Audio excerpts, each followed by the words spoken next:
پیغمبروں نے آ کے براہین کے ساتھ، واضح دلائل کے ساتھ ان کے سامنے حق رکھا، اللہ کا پیغام رکھا، تو انہوں نے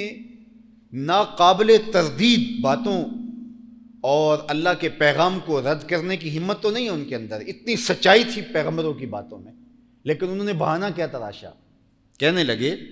ذرا دیکھیے قرآن مجید کا یہ مقام خاص طور پہ میں آپ کو اس پہ دعوت فکر دیتا ہوں۔ فَكَفَرُوا، انہوں نے انکار کیا اور کہا کیا، فَقَالُوا أَبَشَرٌ يَهْدُونَنَا، کہ اچھا اب بشر ہمیں ہدایت دیں گے، یعنی ہدایت تو کہیں سے آ جائے، دیوار کے اوپر بھی نصیحت لکھی جائے تو بندہ وہاں سے پڑھ کے بھی ہدایت پا لے، اور یہ تو پاکیزہ وجود تھے، اور انہوں نے کہا کہ ابشر یہدوننا، یہ بشر ہیں جو ہمیں ہدایت دیں گے۔ ابن عاشور نے اور باقی لوگوں نے یہاں بڑی خوبصورت باتیں لکھی، اگر آپ کی توجہ ہو تو یہاں میں ایک بات آپ کے سامنے رکھنا چاہوں گا۔ ان کا اعتراض کیا تھا،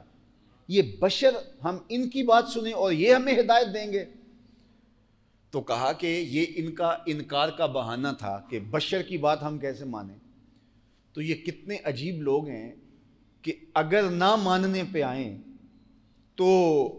پاکیزہ وجود، سالے زندگی رکھنے والے، جن کا بچپن، لڑکپن، جوانی، خاندان، نسب ان کو معلوم ہے، جن کی پاکیزگی کے خود یہ گواہ ہیں، ان عالی ہستیوں کو بھی ماننے سے انکار کر دیں اور کہیں کہ چونکہ یہ بشر ہیں اس لیے ہم ان کو پیغمبر نہیں مانتے۔ نہ ماننا چاہیں تو پاکیزہ وجود ذوات کو پیغمبر ماننے سے انکار کر دیں، اور اگر ماننے پہ آ جائیں تو پتھروں کو خدا مان لیں۔ یہ دیکھیے ان کا فلسفہ، نہ ماننا چاہیں تو پاکیزہ وجود اور صالح اور پاکیزہ انسانوں کو پیغمبر بھی نہ مانیں، اور ماننے پہ آ جائیں تو بچھوؤں کو خدا مان لیں،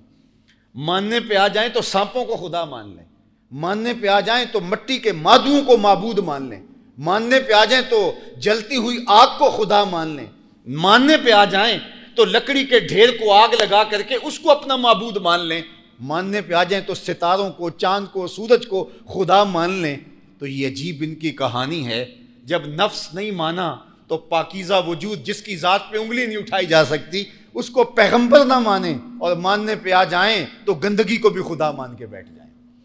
تو یہ ان کے نفس کی کہانی تھی۔ فَكَفَرُوا، انہوں نے انکار کیا، وَتَوَلَّوْا وَاسْتَغْنَى اللَّهُ، اور انہیں رخ پھیرا، تو پھر کیا ہوا، وَاسْتَغْنَى اللَّهُ، اللہ نے ان سے بے نیازی اختیار کر لی۔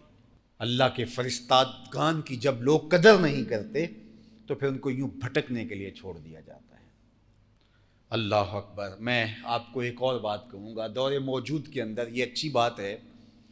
کہ بڑے صالح، انتہائی پاکیزہ لوگ ممبر و محراب پر ذمہ داریاں نبھانے والے ہونے چاہیے، اور ہم بھی دن رات کوشش کرتے ہیں کہ ایسے افراد سازی کے عمل سے آنے والے لوگوں کو گزار کر کے اچھے صالح لوگ قوم کو دیے جائیں،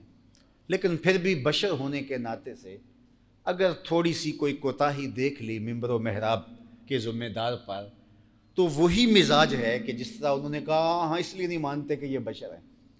تو تھوڑی سی کوئی بات دیکھ لی تو بہانہ بدعملی کا ڈھونڈ لیا کہ یار مولوی صاحب ہی ایسے ہیں، ہم کیسے مانیں۔ تو اس لیے وہ سچی بات وہ قرآن سے پڑھ کے بھی سنا رہے ہوں گے تو انکار کر دیں گے، اور بات بار بار اس پہ ہی کریں گے، بار بار وہی لے کے آئیں گے، اصل یہ نہ ماننے کے بہانے ہوتے ہیں، اور پھر اس کا نتیجہ کیا ہوتا ہے، اللہ فرماتا ہے اللہ ان سے بے نیاز ہو جاتا ہے۔ تو یہ پچھلے دن مجھے کسی نے کچھ کہا کہ یہ قوم کا مزاج کیا ہے، تو میں نے کہا کہ یہ مزاج قوم کا اسی لیے ہے کہ اللہ ان سے بے نیاز ہو گیا ہے، اس لیے کہ جب صالح لوگوں کی قدر دانی لوگ چھوڑ دیتے ہیں تو پھر جا کے دھکے کھاؤ ان ملنگوں کے پاس، جا کے دھکے کھاؤ ان عاملوں کے پاس، اور جا کے جو ہے وہ ان کی چوکھٹوں کے اوپر جو ہے وہ حاضریاں دو اور ذلیل ہو، تمہارا مقدر ہی پہ ذلیل ہونا ہے۔ جب تم نے قرآن کو نہیں تھاما، حدیث کو نہیں تھاما، تو گلی گلی رسوائی تمہارا مقدر بن جائے گا۔ اللہ فرماتا ہے کہ پھر ہم بے نیاز ہو جاتے ہیں تم سے، تمہاری پرواہ نہیں کرتے۔